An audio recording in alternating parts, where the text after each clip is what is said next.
כדי שתוכלו להעביר כסף מהבנק לקשקש שלכם, יש להגדיר באופן חד פעמי את פרטי חשבון הבנק. לוחצים על כפתור כספומט, בוחרים את הבנק, מכניסים את מספר הסניף ואת מספר החשבון.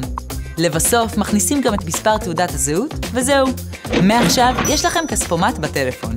בשלב הזה, יש כאלה ששואלים אם זה בטוח למסור את מספר חשבון הבנק. אז שיהיה ברור, זה בטוח לגמרי.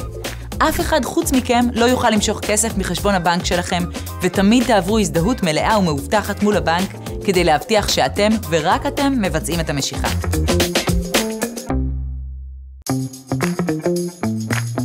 לאחר שהגדרתם את חשבון הבנק, יש לכם כספומט פרטי בכיס. לביצוע משיכה, לוחצים על כספומט, בוחרים את הסכום ומאשרים. בשלב הזה תיפתח האפליקציה או האתר של הבנק שלכם. הבנק יזהה אתכם באמצעות סיסמה או טביעת אצבע או Face ID, ויבקש מכם לאשר את הסכום.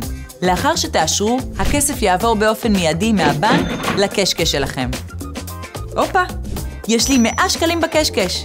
ברגע שיגמר לי הכסף, אני יכולה למשוך שוב בכל שעה ומכל מקום. אין יותר נוח מזה.